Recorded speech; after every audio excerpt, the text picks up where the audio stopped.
Hi there, what is up guys? My name is Spy and welcome back to the channel.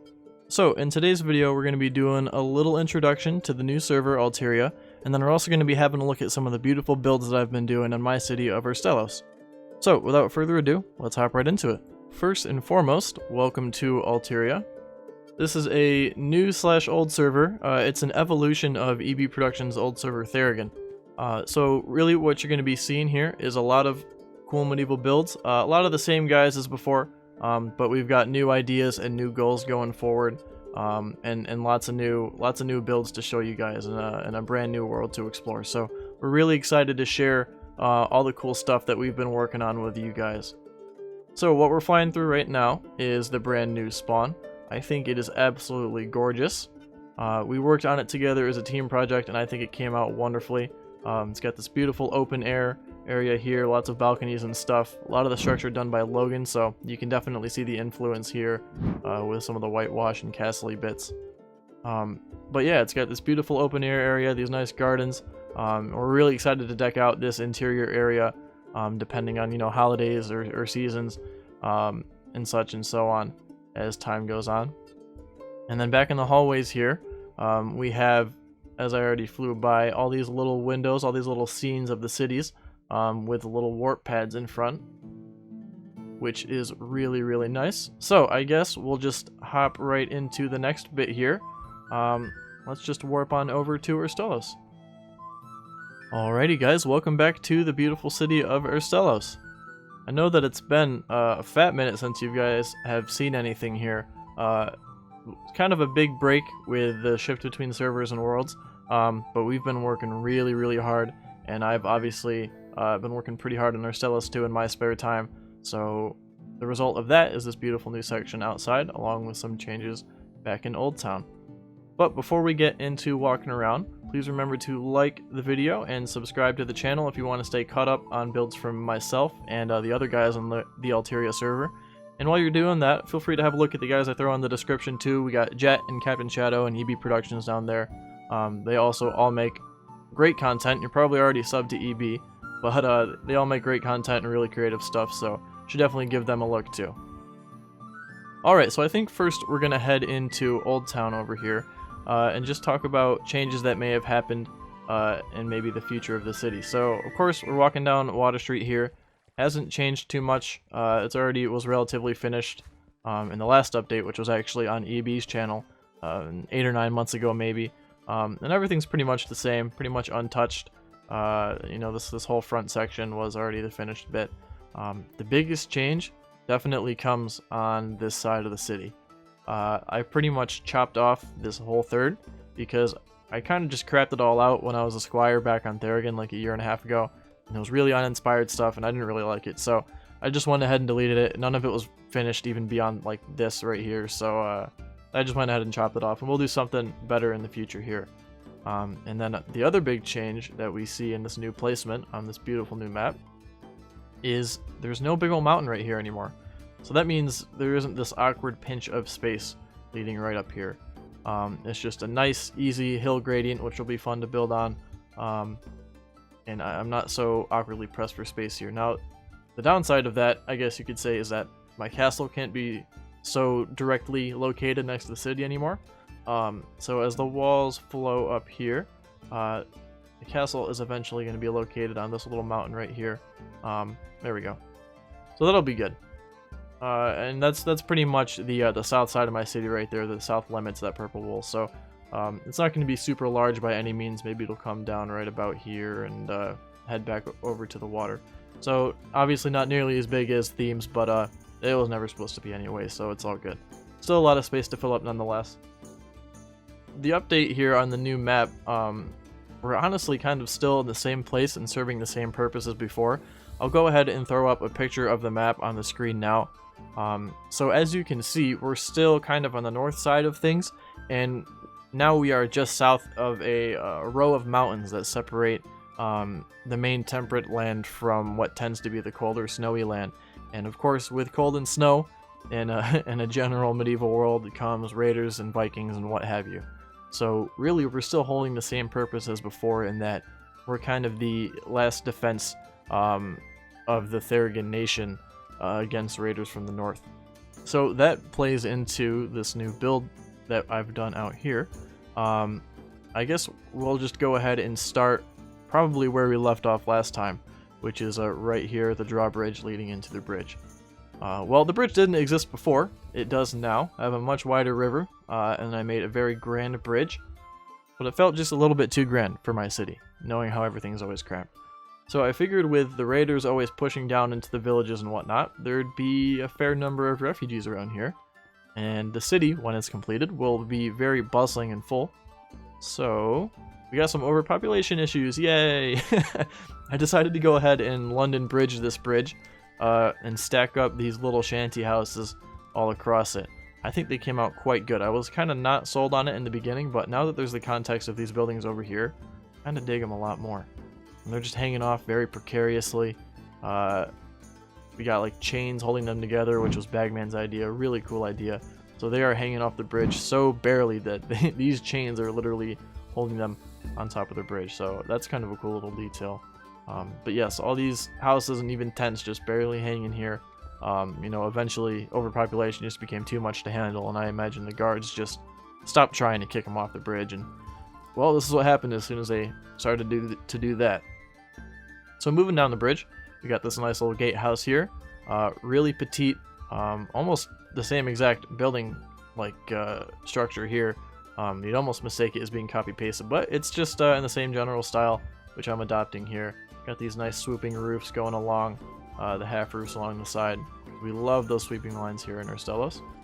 So let's just hop right in here real quick, because I made it real small, but I built it from the inside out to make sure that I could still fit everything that you know, you need in a gatehouse, and a little bit of a barracks too. So we got some beds right there, nothing crazy. If we go this way, oh, that's the ladder. Okay, if we go this way, nice simple little mechanism. It's nothing crazy robust, just, you know, it gets the point across. Go back over here, get a nice view out the front, and we'll go up the ladder real fast. Basic storage, low ceilings, and a couple nice views of the river on the battlements up here. So just a nice cute little gatehouse. Serves its function well. It's got these beautiful stone brick wall arrow slits, which we were able to pull off with a debug stick. God bless the debug stick. We love the debug stick in Alteria. So much power. But let's head right up Main Street here, and we come to this cute little well, and then we have this nice little inn and tavern right here. Very Kingdom Come Deliverance inspired, won't lie. Nice little storage down there, and then a porch with a balcony to the rooms right here. Interior not done yet, but you know, there'll be a kitchen and whatnot on the bottom floor to go along with this big old chimney and fireplace. So yeah, that's a cute little building. Do a little fly around. Sort of diagonal, but not really. Like, it just has a little kink in the middle, structurally. This building right here is supposed to be a bit more of a municipal building. I don't really have anyone that manages any trade flow in the city yet, so I figured that would be the perfect time to build something like that. So it's a little bit more official. It's bigger than most of the other houses in here. You know, a few stories tall, wider base, and I have kind of adopted occasionally not bringing the logs on the base all the way down, using these smooth andesite here as kind of a cornerstone looking block, and it gives it, I don't know, to me, I know I keep saying it, but a little bit more of a municipal feel, a bit more of an official feel, and that along with this small tower here, I think really get the point across. Back here we have just a couple of small houses just to kind of fill a little bit of space. Again, just a product of overpopulation, this whole area really, despite the fact that there's a couple important buildings in here. But you know, you can tell the city just kind of decided, well, they're here, we're not going to get rid of them. Let's dig a ditch and throw up some wooden walls, some wooden palisades, and call it good. So let's continue down the street here. I think we're going to curve right. We're going to head down here into the bathhouse area. So nice simple stuff here, a little ditch, nice little partition wall. And then in here we have the bathing tents. Again, Kingdom Come shining right through, pretty obvious. The Cronenberg doesn't think these are real. I think they're in KCD, and they did their homework for me. So to that I say, they're real enough. So we have some clothes washing, and then the bathing tents, of course. pretty straightforward stuff. A little bit of armor stand work here with some food cooking, and of course with the clothes hanging here.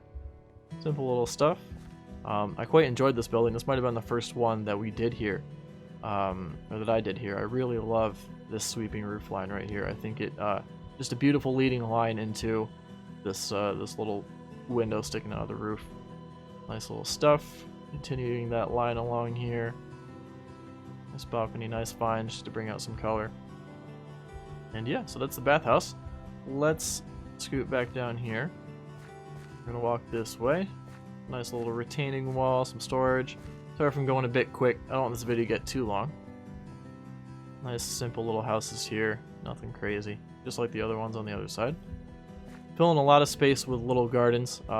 Figure these people gotta maintain some of their own personal food. Most people did, I imagine, in medieval times. And then we come down to a point down here. Just a little simple palisade outpost. Getting the point of Vikings beware, Raiders beware across pretty well, I feel. And yeah, so that's where the palisades kind of turn around and start headed back up. So we'll follow those. Follow the road here. Little stall, selling little things, little wares. And then we got this gate closed over here, looking over the ditch bridge. You know, what the hell's the password sort of stuff, with a little stool right there. Just cool little details all around. Little gardens again, little houses. Simple blacksmith. I'd imagine no weapons being created here, all tools and horseshoes and whatnot. Again, more gardens in the back. Not that they get much sun, but you know, just growing simple stuff like beans and peppers and what have you. But yeah, so that's pretty much what's inside the palisades here. I've got one last thing to show you, and it is the first thing we built on these Outer Banks, and absolutely my favorite build so far, and that is the mill complex here. So we're gonna start actually up on this road here, and this is where the slash warp leads to. Oh, that's just some planning, sorry. This is where the slash warp leads to. So we got the little miller's house right here, little fence and simple garden out front. The interior is done in here, but it's just pretty straightforward. You know, just a little sitting place and a desk and a chair and some bed. Just, you know, really simple, straightforward stuff. All that you need as a miller. Not poor by any means, but nothing quite extravagant. We're gonna head out this little gate, and then they've got a nice little garden down here, and then some storage out back, and a little storage basement with some crates and stuff down there. Yes, nice little simple miller's house. We're gonna go back up here real quick. And I think we're gonna head down the road to the mill. Alright, so down the hill here, we're gonna go parallel to the ditch. I think we're gonna go in there in a second, so let's go out this way. Check out the water wheel here. I'm real proud of this water wheel. I think it came out great. A little bit flat on this side, but that's okay. We use the debug stick here to get these cobblestone walls to kind of seem like a pseudo half slab, but like vertically. Which gives it just a little bit of space here. I think came out really well. Nice little simple bridge over the slipstream, and then just a little storage building. Nothing crazy in here. Just holding the wheel in place. Come out on this little walkway out front to the beach, where you can control the slipstream and the water gate. I think the slipstream came out really nice. I think it's nice and smooth. That's the point across. I didn't do a dam because I'd have to play with, you know, water levels and stuff, and that's a whole beast, so I just stuck with doing the slipstream here. Walk over the little plank bridge, you can see the other side of the water wheel. Some storage out back, sacks of flour and stuff like that. Alright, let's head inside because there is a full mechanism actually inside. So we got the water wheel spinning, this way, which spins the spindle here around, and then actually the grinder's upstairs, which is a little bit uncommon, but not unheard of. You know, you work with what space you have. So lots of split levels in here, makes it feel real full and busy, but it's not too overcrowded, I don't feel. We're gonna head upstairs, and then of course here's the grinder right here, and the little spit, and plenty of barrels and stuff, bags and whatnot, and flour laying around. But yep, you fill up your bags and stuff, and you head back downstairs and throw it in the storage or sell it or whatever you need to do. Send it to the bakery, I presume. A little bit of storage up here. Nice and cramped, split levels everywhere. But yeah, nice and busy. I think it came out really well, this mill here. I tried some new stuff. This is where I first tried to do, you know, those logs not coming quite all the way down, and it makes buildings feel a little bit more planted, in my opinion, and not so regular and repetitive all the time too. I know I struggled with repetitiveness, but not in a good way in here, where these logs would always go all the way down, and the only time you wouldn't see them is if they were covered with the exterior stone blocks down there. So this gives me a cleaner option in the future, so I'm happy to have that in my arsenal now. So I did that here on the storage building. I also did it on the mill, and then I tried something new here with a little bit of like a half extension sort of thing going on, but it's actually fully functional inside, which is cool. I thought that was quite pretty. I brought the stone up all the way in the back, and then I kept all the sweeping lines as much as I could. Nice smooth lines on the roof here. I find them quite aesthetically worth it. Again, sweeping lines on the front, lots of patches and stuff on the roof, and that goes the same for everywhere. So yeah, that's pretty much it for now, guys. I think you can expect more updates in the future. I'm probably going to add a few more pepper buildings out here, and then farms out here. We're going to have masonry and charcoal burning up that way. And then of course we have all sorts of expansion to do in here. I got to get a church done. I got to get a castle done in the future. I need some stone buildings here, man. Got a lot of wood. I need some serious stone buildings. But yeah, just a little reminder, guys. Be sure to like the video if you haven't already. Subscribe if you haven't already. Check out the guys in the description, and comments if you have any suggestions or feedback. I'd absolutely love to hear what you guys think about all the stuff we're doing here. If you feel like hopping on the server, the IP is alteria.sparked.network. Flashing up on the screen now. Wow, look at that. And the update is 1.16.3. I recommend Optifine. It lets you see the pretty autumnal colors over in Valentine and Arsgroth. But if you don't have it, it's whatever. So, I'm excited to see you guys on, exploring around. And I'll catch you guys in the next video. Peace.